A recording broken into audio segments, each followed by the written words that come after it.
universally recognized as pound for pound among the best in the world. Crawford gets up. My, oh my.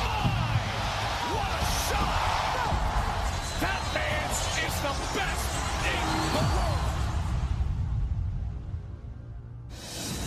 Yes, the sizzle and invincibility of Terence Crawford. Now, here are the top names at welterweight. And don't ask me how ESPN.com comes up with Crawford where he is there when most debate him number 1 or number 2 on the overall pound-for-pound list. But the big point is the significant conversation of who should he fight next? And perhaps a fighter not even currently at 147 pounds could be the answer. Now, earlier tonight, the champ was a guest on Max on Boxing, and he was asked about fighting Manny Pacquiao.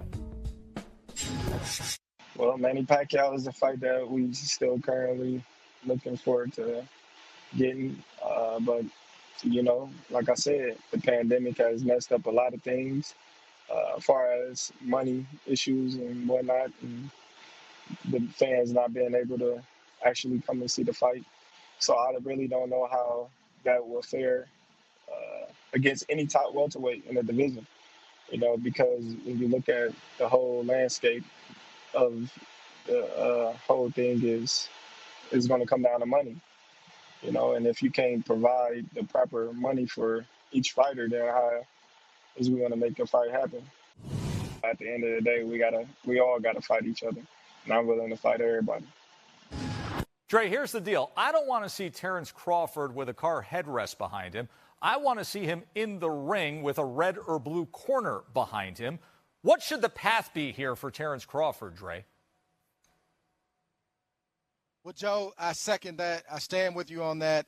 I want to see Terence Crawford in the ring as soon as possible, and I want to see him active. You know, I know money is playing a big role in when Terence Crawford comes back, if he's going to come back.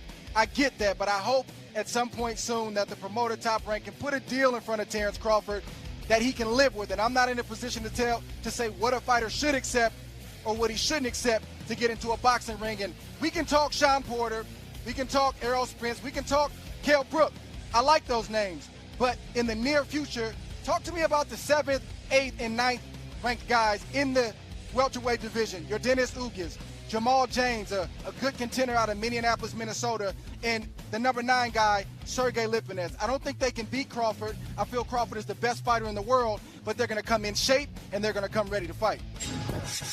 Well, you mentioned some names. Dre, you know, but I have a name for you, a guy that is pretty much freelancing, a guy that we've seen on our show, and his name is the new Ray Robinson. And if you know something about Ray Robinson, he was one of the last men that beat Terence Crawford in the amateurs. He fought against Egis Kavaliauskas. He got a draw against him. He just fought against Josh Kelly not too long ago. He got a draw against him in his hometown. He's a guy that has a good name. He's been stopped. He got actually stopped by Ugas now, and I think he'll be a great fit in this type of environment for a fighter for Terence Crawford. I don't know, Tim. It was a lousy fight with Kavaliauskas. I don't see why it would be much better with Crawford. The truth is, in the short term, there are no great options for Terence. I hear the chattering about Pacquiao, but Pacquiao is a guy who turned him down multiple times years ago.